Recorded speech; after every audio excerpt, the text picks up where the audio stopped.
والسلام يا دمان بالشوين تا خير لندن عاوز سيدا شرفت له يقصوا دويسي هالكان تذكي حفلة السواق مقابي كوي قاسمي شاليدها كلا قدسن قلمدوك شبلان أوركا ONLF خير بنتلان سومالوين خير لندن دمانتي ومهتنتي واي شرفتين الله يدين شرفو intaanan aanan gelin hadalkayga khudbadayda waxaan marka hore aan rabaa inaan u diro tacsi iyo duco dadka walaalaha ah ee Soomaaliyeed ee labadii bari ugu dameysay dhibta weyn iyo dhimashada iyo dhaawacu uu ku soo gaaray gobolka Sool waa arrin aad u naxdin badan marka intaan wax kala dhahin waxaan rabaa idinkuna aad jimicsanteene hal daqiiqo oo duco ah oo aan ku xusayno inaan u istaagno inaad u istaagtaan una ducayno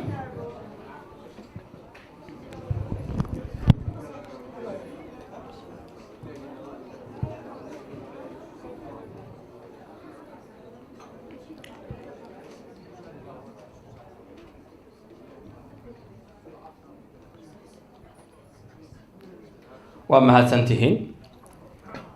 arrintii runtii halkaas ka dhacday oo labadii bari ugu dambeysay dhacday waa arrin naxdin leh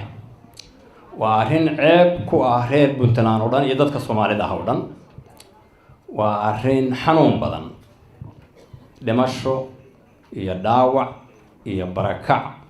iyo xanuun weyn baa ka dhacay labadii bari halka ugu dambeysay waxa ka dhacay cadow dagaalan baa ka dhacay waxaan dhaqanka Soomaalida ahayn baa ka dhacay waxaan dhaqan Islaam ahayn baa ka dhacay laakiin waxay muujinaysaa fashil weyn oo inaga Soomaali guud ahaan dhaqan ahaan iyo culimo ahaan iyo madax ahaan iyo bulsho ahaanba mas'uuliyad aynu gabnay kulli cilad jirtay ahayd waxaan u ducaynaynaa intii dhimatay in Ilaahay u naxariisto inta dhaawacana Ilaahay inuu caafiyo laakiin waxa muhiim ah in loo istaago gurmad degdeg ah in la gaaro dibad iyo gudoba in hareeraha la istaago oo la gaaro daawo oo la gaaro raashin oo la kala dhex galo oo geedka la fariisiyo oo lagu kala hagoogto oo Soomaalinimo la muujiyo oo la isu damqado arrintaasi aad iyo aad bay muhiim tahay in gacan la siiyo odayaasha dhaqanka oo isla gala jaamac iyo rag badan ayaa ku dhex jira in Ilaahay loo duceeyo in Ilaahay u fududeeyo waxaan kaloo ku baaqayaa inaan la siyaasadayn colaadaas iyaduba xanuunka badan ee dadka walaalaha ay halka ku haysa oo cid kasta oo wax ka qaban karta ay wax ka qabato laakiin in xasaasiyad iyo siyaasado kale laga ilaaliyo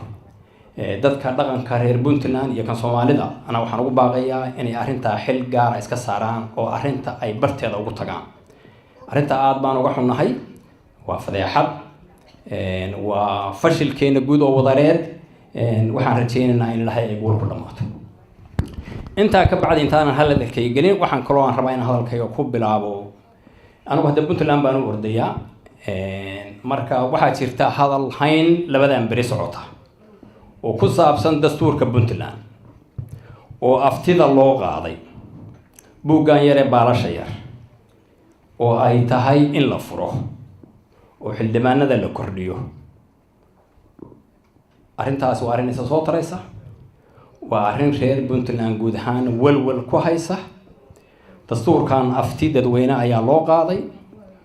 in la furaa way adag tahay waxay ku xiran tahay tirakoob waxay ku xiran tahay waqti wuxuu leeyahay process Puntland sideedaba waxay ku dhisan tahay 5 gobol iyo degmada Buuhoodle 20 sano ka hor ayaa la dhisay gobollo ayaa wax lagu qaybsaday dadkii maalinta dhisay oo ahaa dad runtii sharaf iyo wanaag iyo duco ka mudan reer Puntland waxay ku dhiseen baahi bay ku timi isu dulqaad isu tanaasul meeshii la joogay in hore looga dhaqaaqo waa lagu soo barbaareynaa mowduuca haddii sidaa lagu dhisay 20 sano ka soo wareegtay ujeedadu waxay ahayd 3 sano ugu horeysayba in loo gudbo doorasho oo dadku ay wax soo doortaan arrintaasina kolley waxay ka mid tahay gaabiska Puntland dastuurka Puntland wuxuu sheegayaa in xisaab loo gudbo oo dadku ay dadkooda soo doortaan dadka metelaya soo doortaan dabcan waxa qaybsigii Puntland 20 sano ka hor tabasho ma leeyahay dad badan baa wax tabanaya kuwa aan ka mid ahayn baa jira wax dadku ay su'aalo ka qabaan baa jira laakiin wadadee loo marayaa way baarlamaanka maanta jooga waxay mandatekiisu ku eg tahay 30 bishan Oktoobar shaqada kaliya u taala kalfadhigaana waxa weeye inuu ansixiyo miisaaniyad 3 bilood ah maadaama ay xilli kala guura tahay badankoodu xildhibaanada maanta jooga ma soo noqonayaan kuwii bedeli lahaa waa qoran yihiin albaabka ayay taagan yihiin marka waa nasiib daro inaynu qabno walwal saacadan iyadoo Puntland doorasho ay galayso dagaal ku furan yihiin dadkeedii kala daadsan yahay in wixii kaliya haysatay ahaa buuggan in la furo maanta oo ka dhigan haddii la furo inay Puntland dib ugu noqonayso 98 iyo mar kale iyo hor haddii hor leh oo ay adag tahay in mar dambe si fudud loo xiro dad badan baan ku qanacsanayn maanta kuraasta ay haystaan dad badanina waa ay ka maqan yihiin haddii marka arrinta la furayo waxa muhiim ah horta in sharci loo maro waqtigeeda la geliyo dawlad iyo xukuumad mandate haysata oo aan saacadu ku dhicin ay ka fara buuxsadaan dadka reer Puntland ay wax iska weydiiyaan oo ay dhahaan ma waxaynu sameynaa dimuqraadiyadii iyo waxa inoo dastuurka inoo ogolaa oo dadku doorasho ay aadaan mise waxaasba waa ka tanaasulaya dastuurkeena ayaan bedelaa oo reeraha ayaynu kuraasta u qaybinaa haddii taasi dhacdo mawduucan laga dhamaanayn bay noqon Puntland hadda waa 9 gobol 5 gobol iyo degmo ahayd hadda waa 9 gobol iyo kontomeeyo degmo hadda meesha laga bilaabayo iyo cid lagu qancinayo waqtigeedu waa arrin aad u adag anigu arrintan soo jeedinaya marka waxa weeye xildhibaanada maanta ammaanada haya oo dadku ay u dhiibeen walaayadoodii inaysan saacadii ugu dambeysay xilhayntooda aysan walwal gelin reer Puntland mas'uuliyad baa la idin saaray waa la idin sharfay badankiinu hal teeram iyo 2 teeranba waa soo joogteen ciddii calaf u leh oo dadkiisu rabaa way soo noqonaysaa ciddii kale si sharaf leh inay ku baxdo weeye dadka reer Puntland waxa ay ka yeelayaan mustaqbalkooda iyo dastuurkooda iyo wadajirkooda iyo wax qaybsigooda iyo wax kala tabashadooda waxa muhiim ah inay u soo jeestaan maalin ay dhammaantood dawladdu mandate haysato dadkeedu ay si wanaagsan ay ugu fara buuxsadaan marka arrinta waxaan u dirayaa dadka reer Puntland meel ay joogaanba hoggaanka dhaqanka oo ah kii markii horeba mas'uuliyadda weyn lahaa haddana soo xulaya xildhibaanada iyo dadka reer shacabka reer Puntland in aysan Puntland khalkhal iyo khatar gelin ku celin 98 haddii dastuurka maanta la furo cidina sharciyadu ma haysato laakiin haddii su'aasha la geliyo waxay noqonaysaa xaraggii ugu dambeeyay ee ugu muhiimsanaa ee la gooyay Puntland taa ma istaahisho dadka xilka iyo ammaanada ay u dhiimayna taa kama mudna marka walaalayaal waxaan idin ka codsanayaa taariikh xun ha nooga tagina meel xun hana dhiginina ammaanadana nagu sima mas'uuliyadiina ka soo bax taas ayaan u jeedinayaa reer Puntland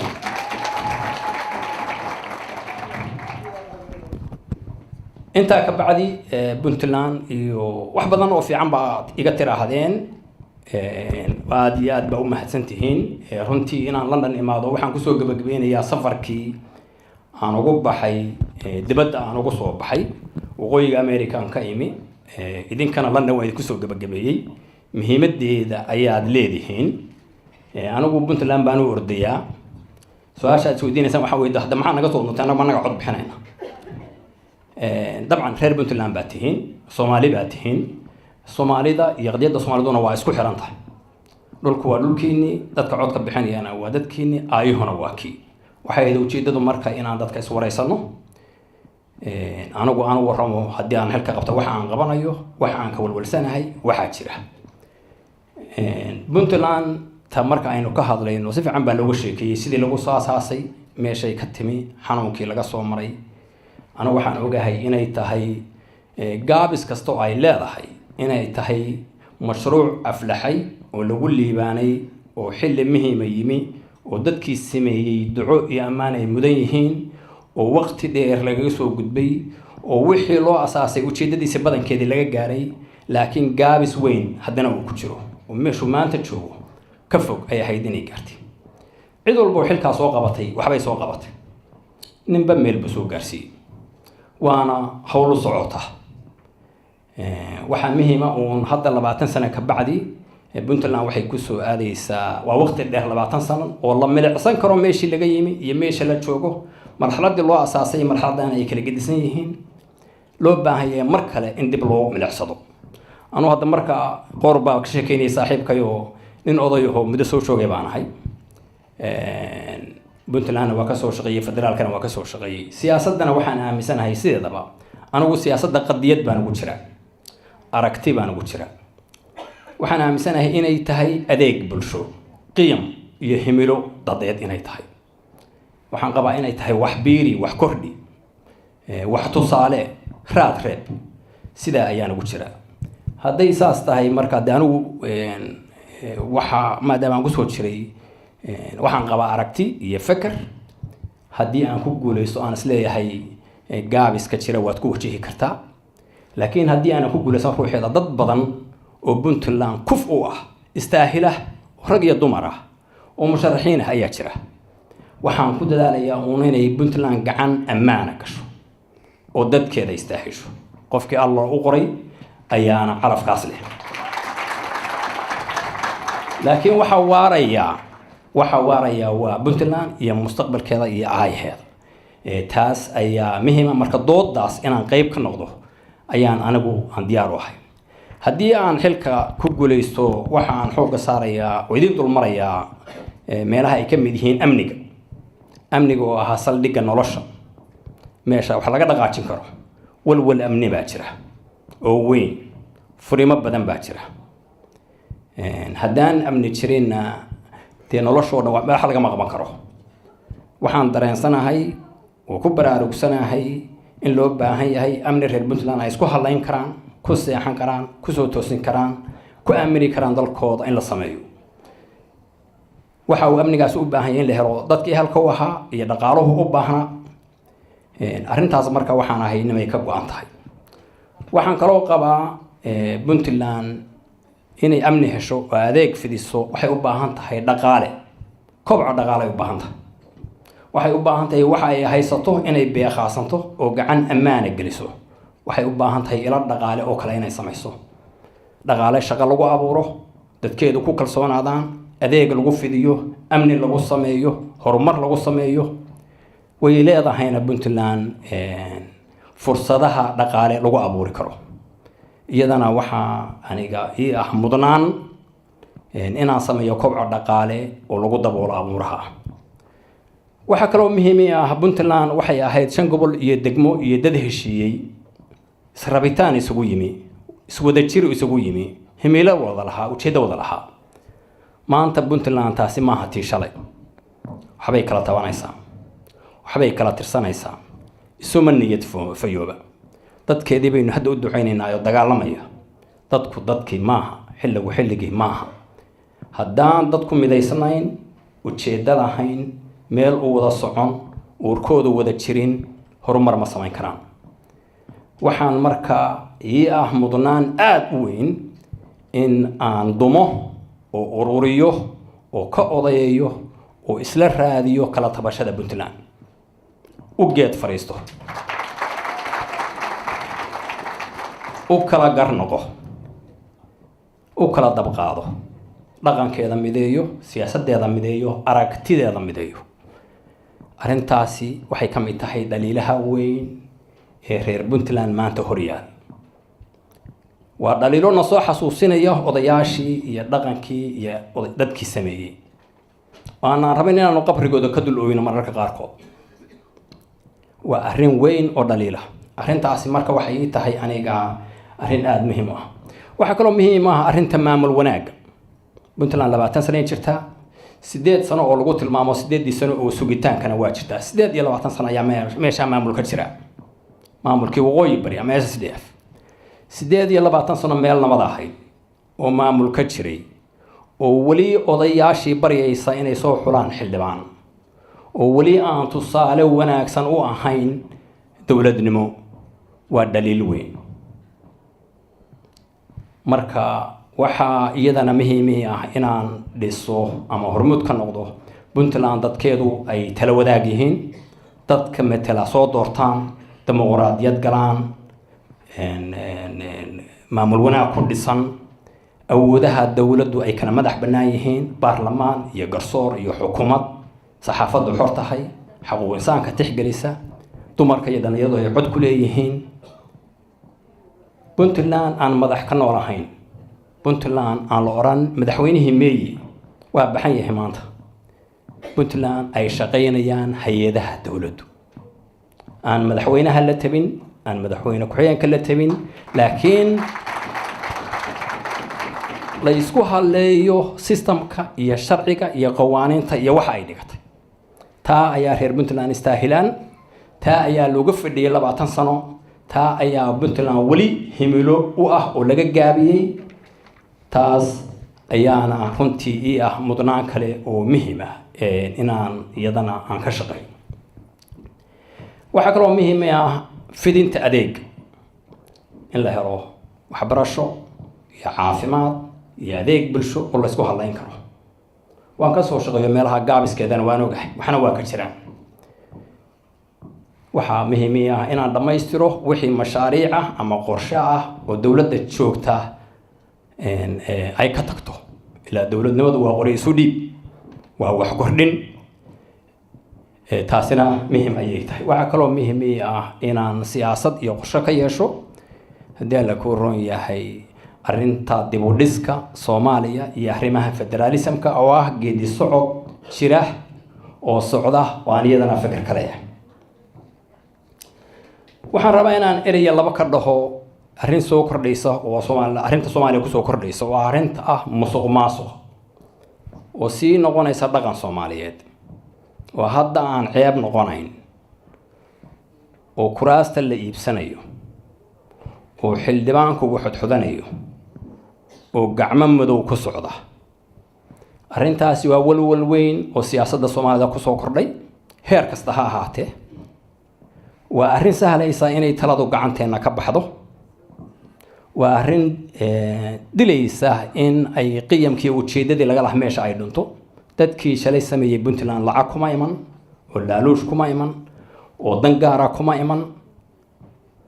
waxooday ku bixinayeen oo waa u soo dhinteen oo waa u soo dhaawacmeen oo dib bay u soo mareen arrintaa waxay u baahan tahay marka in dib loo eego oo waxa aan u taaganahay iyo waxa aan istaahilo dadka dib loo eego wax walbaaba lacag ma aha wax walbaaba qiimo kuma xira waa dadka noloshoodii waa mustaqbalkoodii waa aayahoodii waa historygoodii arrintaasi waa walwal soo kordhaya oo loo baahan yahay reer puntland inay ku baraarugsanaadaan odayaasha dhaqanka ayaan si gaar ah ula hadlayaa oo soo xulaya xildhibaanada hadda wixii xumaada odayaasha dhaqanka toos bay u taabanaysaa maadaama dadku aysan dooranayn xildhibaankooda odaga soo xulay ay taabanaysaa odayaasha ruuxooda haddii arrintaas mas'uul odayaashu cimaamad bay leeyihiin cimaamadda inagaa saaray waa sharaf waa ammaano waa qadarin dad la doorto ma aha laakiin siyaasadda markay soo galaan oo iyagu xildhibaanka soo xulaan haddaysan ka xaq soorin haddaysan waxeerin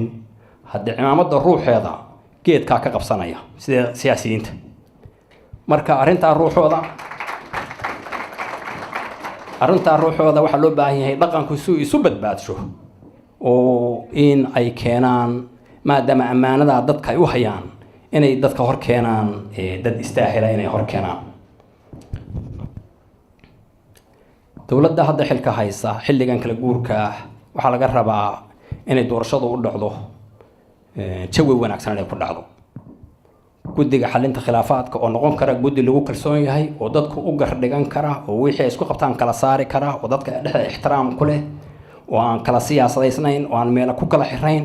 ayaa loo baahan yahay in lasoo xulo guddigaasna waxaa loo baahan inuu noqdo guddi laga kala tashado reer puntland si gaar aan ula hadlayaa dhammaantood waxaynu taagannahay kooro oogadood xilli adag baan ku jiraa wax walbana siyaasad maaha dadka qaar baa laga yaabaa inay madaxweynaha jecel yihiin qaar baa laga yaabaa inay meel kale looga heesayo qaar baa laga yaabaa inay siyaasad eegayaan wax walba siyaasad maaha waa kala fakar duwanaan karaa waxaan ku heshiin karaa inaynu wada dhisano puntland u qalanta reer puntland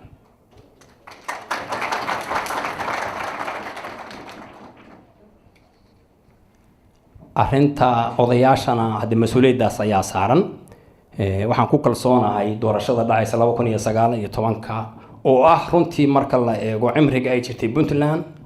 iyo caqabadaha horyaal marka la eego inay noqon karto afti dadweyne oo ah maxayna ka xumaaday maxayna hagaagay dhinaci saxa ma u soconnaa maxayna ku gudban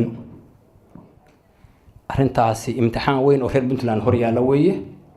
waxaan rajaynayaa marka ay go'aankaas qaadanayaan waan ku kalsoonahay inay qaadanayaan inay curato oo dib u dhalato puntland u qalanta dadka reer puntland maqaamkooda himiladooda taariikhdooda tabashadooda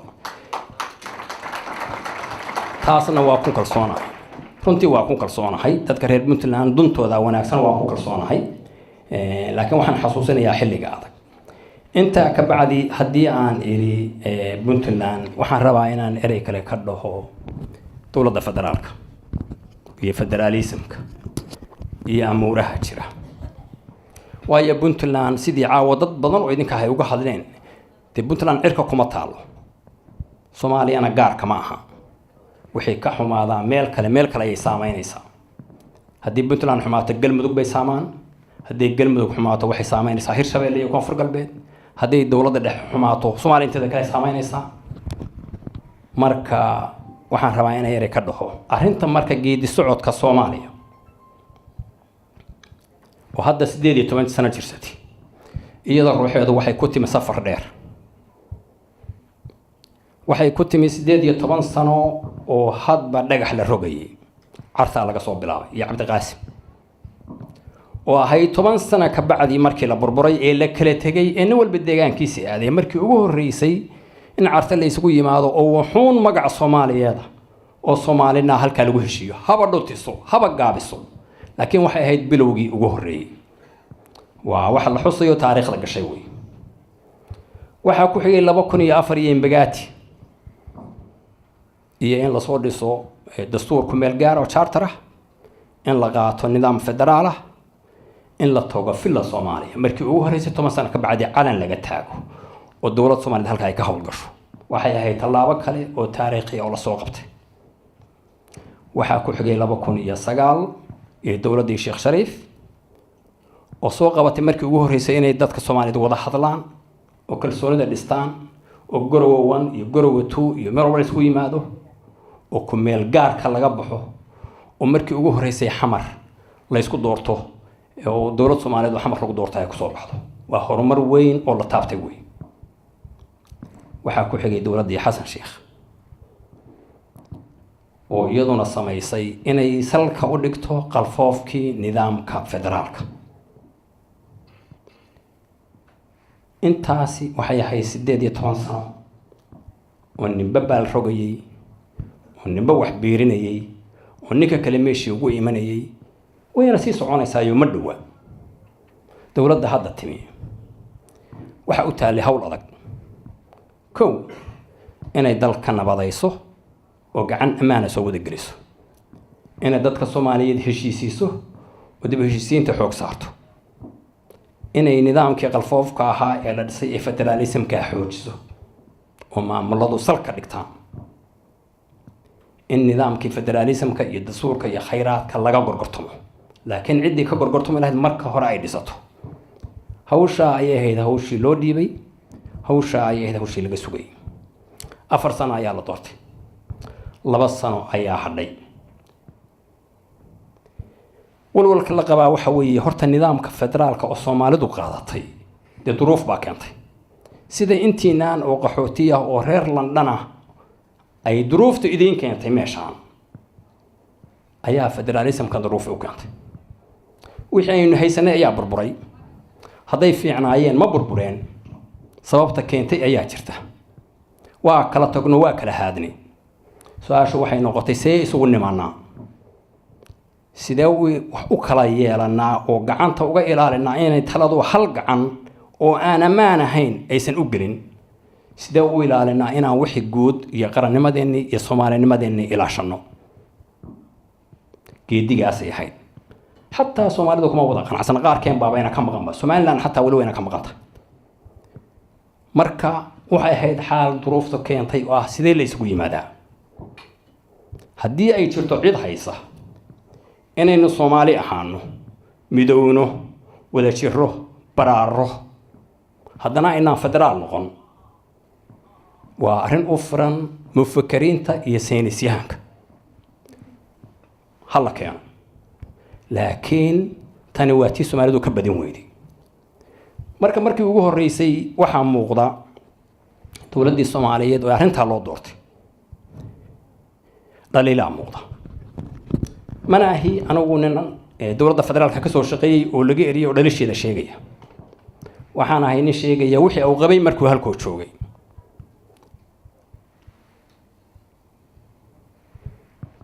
waxaa muuqda marka ugu horeysa isku milan awoodeed isku milanka awooduna waa dheeliga ugu xun waxaa muuqda in golihii wasiirada iyo golihii xildhibaanadu ay isu ekaadeen wasiiradii xildhibaana noqdeen guddoonkii baarlamaanka la saaray maxkamaddii la fareeyey haddeer aynu hadlayno shantii maamul goboleed iyo dowladdii dhexe ma wada hadlayaan waxaa markii ugu horreysay su-aale ka taagan tahay nidaamkii federaalka ahaa ee awalba nuglaa ee soomaali la iskula doonayay waxaan ognahay waxaa galmudug ka socda oo waqti dheer la geliyey oo xaalad adag ku jira maanta 2 maamul iyo 2 xarumood ayaa ka jira waxaan ognahay waxaa ka socda koonfur galbeed waxaan ognahay Garowe iyo Jubbaland iyo walaalka la qabo taasi ma ahayn ujeedadii iyo shaqadii laga sugayay dowladda Soomaalidu waxay tiraahdaa horta dowladdu naanays bay la baxday iyada isu bixisay inana waa ugu yeeraynaa dowladda waxay la baxday naanaysta ah waa markii ugu horeysay waa markii ugu horeysay oo la aqoonsado waa markii ugu horeysay oo roob da'o waa markii ugu horeysay oo meel cagaar la soo arko waa markii ugu horeysay ereyga waa markii ugu horeysay ruuxiisa ayaa noqday ereyga ugu sicir bararka badan marka laga siyaasadda Soomaalida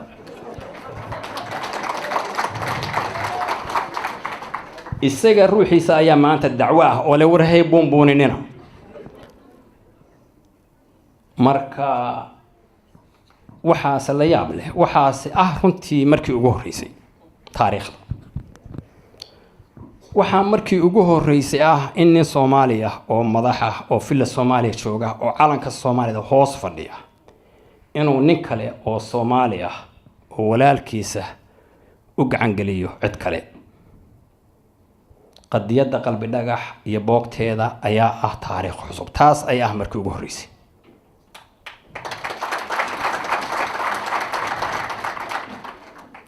waxaa markii ugu horeysay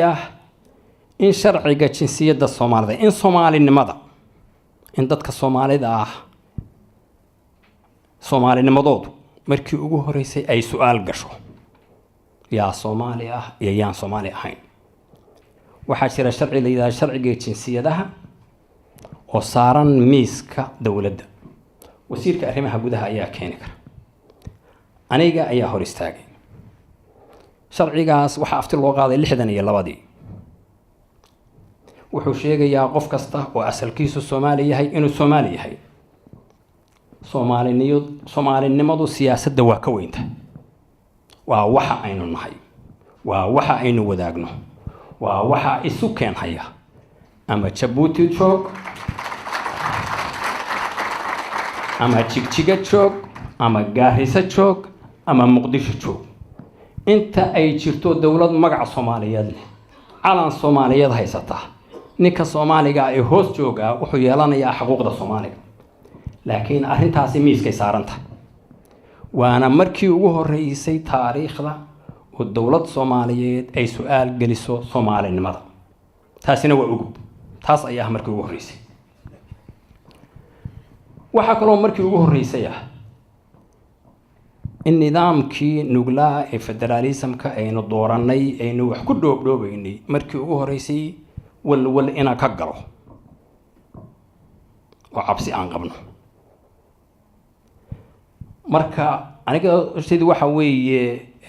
dalkan Soomaaliya oo nugul oo kala haaday oo la isla doonayo wuxuu ku iman karaa wada jir isu tanaasul isqancin wada tashi kuma socon karo tala hadin caada kuma socon karo isu fiirsi iscanaad dulqaad la'aan arrintaasi waa dhaliil wadareed ma aha cidda aan dhaliilaya oo kaliya dawladda dhexe dawlad goboleedyada ruuxooda dhaliishooda leh dawlad goboleedyada ayaa laga rabay inay maamulka daadejaan marar badan waxaa dhacdaa in ninka madaxweynaha ka ah dawlad goboleedku uu markuu doonana dawladda dhexe la heshiiyo markuu doonana la dagaalamo waxa isku hayaan dadku ay fahmi waayaanba mar waxa kale oo muhiim ah in dawlad goboleedku ruuxiisu awoodda dejiyo inuu amniga sugo adeeg fidiyo dadkiisa tala wadaag la yahay gaabisku meel walba waa jira laakiin waxa weeye haddaan la kala roonaan roomado Soomaaliyana in hadba cidi ay talada dhufsato oo xariga geejiso oo hadday doonto goyso meel fog ay tagaysaa arrintaasina waa walwal waxaan ugu baaqayaa dawladda dhexe iyo dawlad goboleedyadu inay mas'uuliyad wadareed qaataan inay dadka u naxaan qolana talada kaligeed ma leh siyaasigu waa imanaya waa tegaya Soomaalinimadu waa joogaysaa duruuftuna waa taagnaanaysaa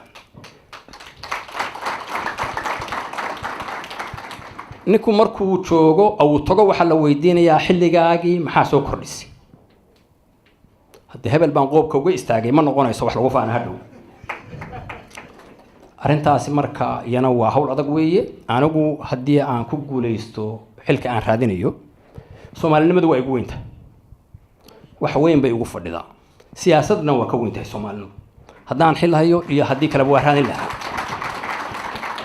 haddii aysan igu weynayn anoo xil haysta oo kursiga ku fadhiya ma qaateen go'aamada qaarkood anigu marka waxaan raadinayaa Soomaaliya mid ah xor ah